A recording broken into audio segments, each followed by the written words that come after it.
सोचिए 2025 में दुनिया भर में 16,000 ह्यूमनॉइड रोबोट काम कर रहे थे जी। और अकेले चीन ने इस टेक्नोलॉजी में $7 अरब से ज्यादा झोंक दिए। $7 अरब? ये आंकड़े किसी साइंस फिक्शन फिल्म के नहीं बल्कि आज की हकीकत हैं। जी तो आज हम इसी दुनिया की गहराई में उतर रहे हैं। बिल्कुल। हमारे पास इंडस्ट्री ब्लॉग्स हैं, रिसर्च पेपर्स हैं और जर्मनी के मशहूर फ्राउनहोफर संस्थान की एक खास स्टडी भी है। हाँ, वो स्टडी काफी दिलचस्प है। इन सब को मिलाकर हम ये समझने की कोशिश करेंगे कि 2026 में ये ह्यूमनॉइड रोबोट्स वाकई कोई क्रांति लाने वाले हैं या ये सब सिर्फ एक टेक्नोलॉजी का हाइप है। हकीकत या हवा? चलिए इसे खोलकर समझते हैं। तो शुरुआत कुछ नंबरों से करते हैं। हमारे नोट्स कहते हैं कि 2025 में 16,000 यूनिट्स थीं जी। और अनुमान है कि 2027 तक ये आंकड़ा 1,000 को पार कर जाएगा। ये तो बहुत तेज उछाल है। ये सिर्फ तेज नहीं, मतलब ये एक विस्फोटक उछाल है। और यहाँ जो सबसे दिलचस्प बात है वो ये कि चीन इस रेस में सबको पीछे छोड़ रहा है। अच्छा। हमारे सूत्रों के मुताबिक दुनिया भर में जितने भी ह्यूमनॉइड रोबोट लग रहे हैं उनमें से 80% से ज्यादा अकेले चीन में है। 1 मिनट, 80% अकेले चीन में? हाँ, 80%। वहाँ की एगीबॉट और यूनिटरी जैसी कंपनियां मिलकर आधे से ज्यादा बाजार पर कब्जा जमाए बैठी हैं। तो ये सिर्फ एक तकनीकी दौड़ नहीं है, इसमें जियोपॉलिटिक्स भी शामिल है। ये तो चौंकाने वाली बात है। लेकिन एक चीज जो हमेशा मेरे दिमाग में आती है वो है इनकी कीमत। मुझे तो यही याद है कि ये लाखों डॉलर की मशीनें होती थीं, बिल्कुल। जिन्हें खरीदना सिर्फ नासा जैसी एजेंसियों के बस की बात थी। और यहीं पर मतलब असली खेल बदला है। कीमतें बहुत तेजी से गिरी हैं। सिर्फ 2023 से 2024 के बीच यानी एक साल में इनकी लागत में 40% की कमी आई है। 40% सिर्फ एक साल में? ये कैसे मुमकिन हुआ? देखिए, इसके दो कारण हैं। एक तो टेक्नोलॉजी बेहतर हुई है और दूसरा चीन की कंपनियों ने बड़े पैमाने पर प्रोडक्शन शुरू कर दिया है। Mass production? जी। इसका सबसे बड़ा उदाहरण यूनिटरी रोबोटिक्स का R1 मॉडल है जो पिछले साल सिर्फ $5,900 में लॉन्च हुआ था। $5,900? हाँ। अब आप सोचिए, इस कीमत पर ये सिर्फ BMW या Amazon के लिए नहीं बल्कि एक छोटी वर्कशॉप या वेयरहाउस के लिए भी हकीकत बन जाते हैं। ठीक है, तो ये सस्ते हो रहे हैं और तेजी से फैल रहे हैं, लेकिन सवाल ये है कि ये कर क्या रहे हैं? सबसे पहले दिमाग में तो फैक्ट्रियां और गोदाम ही आते हैं। हाँ, और आपका अंदाजा बिल्कुल सही है। मैन्युफैक्चरिंग और लॉजिस्टिक्स इनका कह सकते हैं सबसे बड़ा घर है। और उसमें भी ऑटोमोटिव सेक्टर? ऑटोमोटिव सेक्टर सबसे आगे है। जैसे BMW अपने साउथ कैरोलिना प्लांट में फिगर 02 रोबोट इस्तेमाल कर रही है। मर्सिडीज बेंज ने अपनी असेंबली लाइन पर एप्ट्रोनिक्स के अपोलो रोबोट को लगाया है। और टेस्ला भी तो कुछ कर रहा है। टेस्ला तो एक कदम और आगे है। वो अपनी ही फैक्ट्रियों में अपने बनाए ऑप्टिमस जेन 2 रोबोट को इस्तेमाल कर रही हैं। तो ये सब वहाँ इंसानों के साथ मिलकर काम कर रहे हैं, मतलब नट बोल्ट कसना या? अभी उतना एडवांस्ड नहीं। ज्यादातर काम अभी सामान को एक जगह से दूसरी जगह ले जाने या पुर्जे उठाकर असेंबली लाइन तक पहुंचाने जैसे हैं। अच्छा। लेकिन वेयरहाउस में इनका काम और भी दिलचस्प है। एजिलिटी रोबोटिक्स का डिजिट रोबोट है। हाँ, डिजिट। जो Amazon और GXO लॉजिस्टिक्स के बड़े बड़े गोदामों में डिब्बे उठाने रखने का काम कर रहा है। और ख़ास बात यह है कि डिजिट पहला ऐसा ह्यूमनॉइड है जिसने व्यावसायिक तौर पर पैसा कमाना शुरू कर दिया है। ये तो एक बहुत बड़ा मील का पत्थर है। बिल्कुल। अब ये सिर्फ एक प्रयोग नहीं रहा। तो ऑटोमोटिव और लॉजिस्टिक्स तो ठीक है, समझ में आता है, लेकिन आपके नोट्स में हेल्थ केयर का भी जिक्र था जो मुझे थोड़ा हैरान कर रहा है। वहाँ तो इंसानी देखभाल और हमदर्दी की जरूरत होती है। मशीनें वहाँ क्या कर रही हैं? ये सवाल बहुत अच्छा है और इसका जवाब दिखाता है कि हम इन रोबोट्स के बारे में कितना संकीर्ण सोचते हैं। स्वास्थ्य सेवा में ये सीधे मरीज का इलाज नहीं कर रहे, तो फिर? बल्कि नर्सों और डॉक्टरों का बोझ कम कर रहे हैं।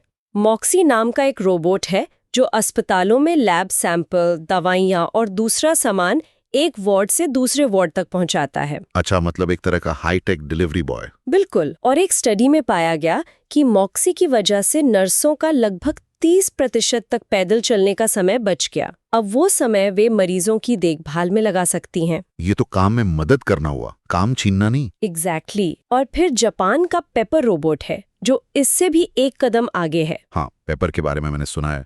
वो तो बात भी करता है। सिर्फ बात ही नहीं करता।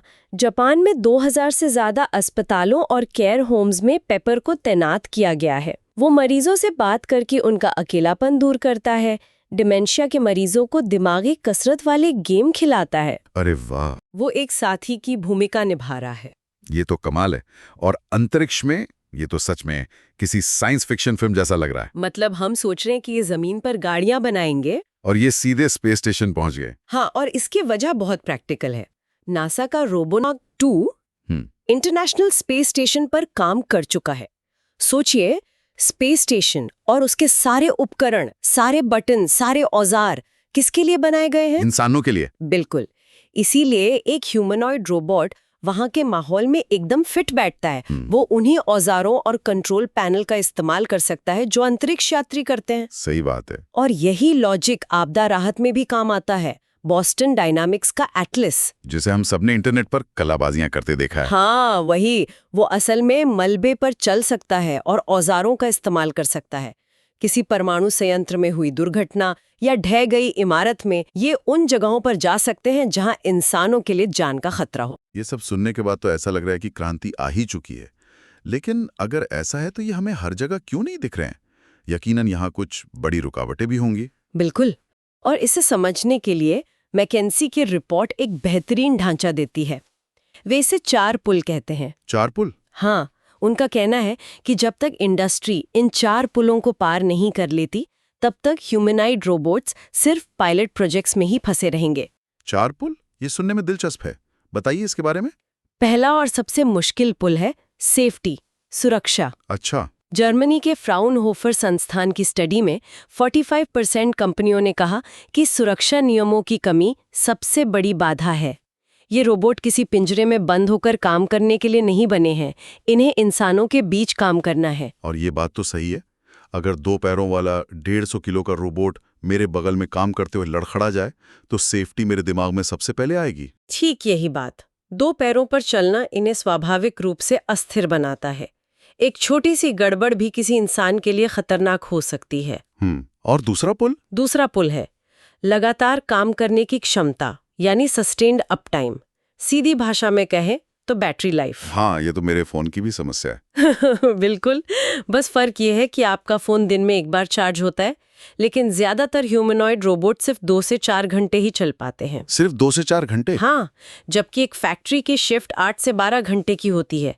जब तक ये पूरी शिफ्ट काम नहीं कर सकते, तब तक ये आर्थिक रूप से बहुत फायदेमंद नहीं है। सही बात है। और तीसरा पुल है निपुणता और गतिशीलता, यानी हाथों की सफाई और फुर्ती। डेक्सटेरिटी। जी, इंसान के हाथ में घूमने की 27 तरह की आजादी होती है, जिसे 27 डिग्री ऑफ फ्रीडम कहते हैं। रोबोट इसमें बहुत पीछे हैं। कितना पीछे? एक स्टडी बताती है कि रोबोट सेब जैसी गोल और सरल चीज तो 100% बार उठा लेते हैं, लेकिन पेचकस जैसी जटिल चीज को उठाने में उनकी सफलता दर सिर्फ 30% रह जाती है। सिर्फ 30%? मतलब 10 में से 7 बार वो पेचकस गिरा देंगे। बिल्कुल। इससे तो काम बनने से ज्यादा बिगड़ जाएगा। और चौथा और आखिरी पुल? वो है कीमत में भारी कमी, रेडिकल कॉस्ट रिडक्शन। आज भी एक अच्छे प्रोटोटाइप की कीमत $1.5 लाख से $5 लाख तक है। बाप रे। इन्हें बड़े पैमाने पर अपनाने के लिए इस कीमत को $20,000 से $50,000 की रेंज में लाना होगा, यानी एक सामान्य कर्मचारी की सालाना तनख्वाह के बराबर। ये 4 पुल वाला फ्रेमवर्क तो कमाल का है। ये सिर्फ एक लिस्ट नहीं बल्कि एक तरह का रोड मैप है। जी। आपको क्या लगता है इन चारों में से सबसे मुश्किल पुल कौन सा है जिसे पार करना है? मेरे ख्याल में पहला और तीसरा, यानी सुरक्षा और निपुणता। सेफ्टी और डेक्सटेरिटी। हाँ, बैटरी और ट्रियर्थ की समस्या तो समय के साथ हल हो जाएंगी, लेकिन एक रोबोट को इंसानों के बीच सुरक्षित बनाना और उसे इंसानी हाथों जैसी सफाई देना, असली इंजीनियरिंग की चुनौती यही है। इसी बात पर टेस्ला के ऑप्टिमस जेन 3 का जिक्र भी है हमारे नोट्स में। सुना है उसके हाथों में 22 डिग्री ऑफ फ्रीडम है। जी, जो इंसान के 27 के काफी करीब है। तो क्या ये उस तीसरे पुल को पार करने की दिशा में एक बड़ा कदम है? निश्चित रूप से। ये दिखाता है कि निपुणता की समस्या पर कितनी तेजी से काम हो रहा है। ये एक बेहतरीन इंजीनियरिंग समाधान है, लेकिन असली परीक्षा तब होगी जब ये रोबोट लैब के नियंत्रित माहौल से बाहर निकलकर असल दुनिया की अस्त-व्यस्त फैक्ट्री में काम करेगा, जहां हर चीज अपनी जगह पर नहीं होती। बिल्कुल। तो इन 4 पुलों को देखते हुए लगता है कि क्रांति कहना अभी जल्दबाजी होगी। हम अभी भी हवा और हकीकत के बीच में कहीं अटके हुए हैं। पर चलिए अब उस सवाल पर आते हैं जो शायद हर किसी के दिमाग में है। इंसानों का क्या होगा? क्या ये रोबोट हमारी नौकरियां छीन लेंगे? ये डर हर नई तकनीक के साथ आता है और ये स्वाभाविक भी है। लेकिन अभी तक के आंकड़े और ज्यादातर विशेषज्ञ एक अलग कहानी बताते हैं। ज्यादातर स्रोत इस बात पर सहमत हैं कि ये रोबोट्स इंसानों की जगह लेने के बजाय उनके काम में मदद करेंगे। Augment rather than replace. जी, ये सुनने में तो अच्छा लगता है, लेकिन क्या इसका एक दूसरा पहलू भी है? मतलब फैक्ट्री में काम करने वाले के लिए तो ये खतरा ही है। आपका सवाल बिल्कुल जायज है और यही डर जमीनी हकीकत है। फ्राउनहोफर की स्टडी में एक बहुत दिलचस्प बात सामने आई। क्या? उन्होंने जब मैनेजमेंट और सी लेवल के लोगों से पूछा तो वो नौकरी जाने को लेकर ज्यादा चिंतित नहीं थे। लेकिन जब उन्होंने कुशल कारीगरों और विशेषज्ञों से बात की जो असल में फ्लोर पर काम करते हैं, तो उन्होंने इसे एक बड़े खतरे के रूप में देखा।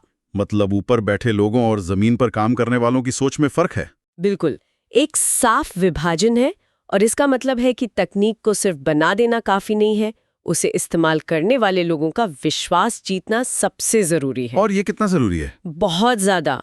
उसी स्टडी में 57% कंपनियों ने साफ कहा कि अगर उनके कर्मचारी रोबोट को स्वीकार नहीं करते तो ये उनके खरीदने के फैसले को सीधे तौर पे प्रभावित करेगा। मतलब कर्मचारियों की हाँ या ना में एक नई टेक्नोलॉजी का भविष्य तय करने की ताकत है। बिल्कुल। तो ये सिर्फ एक मशीन फैक्ट्री में लाने की बात नहीं है, ये तो एक तरह का सामाजिक बदलाव है। अकादमिक दुनिया में इसे समझाने के लिए एक थ्योरी है जिसे एक्टर नेटवर्क थ्योरी कहते हैं। रुकिए, ये थोड़ा भारी भरकम लग रहा है। आसान भाषा में इसका क्या मतलब हुआ? इसका मतलब बस इतना है कि एक काम करने वाला नेटवर्क सिर्फ इंसानों से नहीं बनता, उसमें इंसान और रोबोट जैसी गैर इंसानी चीजें, जिन्हें ये थ्योरी एक्टेंट्स कहती है। जी, ये सब मिलकर काम करती हैं। मतलब ये कि फैक्ट्री फ्लोर पर वर्कर, रोबोट और यहाँ तक कि वो स्क्रू ड्राइवर जिसे रोबोट उठा रहा है, ये सब एक ही टीम का हिस्सा हैं। आपने बिल्कुल सही समझा। और अगर टीम के सदस्य एक दूसरे पर भरोसा नहीं करते तो काम ठीक से नहीं होगा। एग्जैक्टली। ये हमें एक मशीन को सिर्फ एक औजार की तरह देखने से हटाकर उसे एक सहकर्मी की तरह देखने पर मजबूर करता है। और आप किसी ऐसे के साथ काम नहीं कर सकते जिस पर आपको भरोसा ना हो, चाहे वो इंसान हो या मशीन। तो विश्वास यहाँ सबसे जरूरी चीज है। सबसे जरूरी। तो आज की इस गहरी पड़ताल से ये तो साफ है कि ह्यूमनॉइड रोबोट अब सिर्फ साइंस फिक्शन नहीं है, ये फैक्ट्रियों, अस्पतालों और गोदामों में हकीकत बन चुके हैं। जी। 2026 में हम एक ऐसे मोड़ पर खड़े हैं जहां इनकी क्षमता बढ़ रही है और कीमतें घट रही हैं। हाँ, लेकिन जैसा हमने देखा, वो 4 पुल अभी भी पार करने हैं। बैटरी की सीमा, हाथों की नाजुकता और सबसे बढ़कर सुरक्षा और विश्वास की चुनौतियां अभी भी बहुत बड़ी हैं। तो तकनीक सिर्फ एक हिस्सा है, उसे अपनाने वाला समाज दूसरा और शायद ज्यादा जरूरी हिस्सा है। तो हमारी चर्चा के अंत में श्रोताओं के लिए सोचने वाली बात क्या है? वो कौन सा विचार है जो उन्हें सोचने पर मजबूर करे? एक स्रोत में एक बहुत ही दिलचस्प बात लिखी थी। ये रोबोट अब सिर्फ प्रोग्रामिंग से नहीं बल्कि वीडियो देखकर काम सीख रहे हैं। वीडियो देखकर? जैसे यूट्यूब से? हाँ, यूट्यूब पर किसी को दरवाजा खोलते देखकर वे दरवाजा खोलना सीख सकते हैं। ये तो कमाल है। कमाल है, लेकिन जरा इसके अगले कदम के बारे में सोचिए।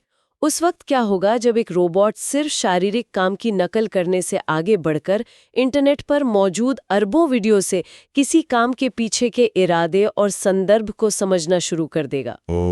जब इंटरनेट से बना उसका कॉमन सेंस किसी दफ्तर या फैक्ट्री के अनकहे सामाजिक नियमों से टकराएगा, तब क्या होगा? ये एक बहुत ही गहरा और थोड़ा डरावना सवाल है। मतलब उसे सिर्फ ये सिखाना काफी नहीं होगा कि काम कैसे करना है। बिल्कुल। असली जिम्मेदारी ये सिखाने की होगी कि एक अच्छा सहकर्मी कैसे बनना है। और ये कौन सिखाएगा, कैसे सिखाएगा? यही सवाल आने वाले समय में टेक्नोलॉजी से ज्यादा इंसानियत की परीक्षा लेगा।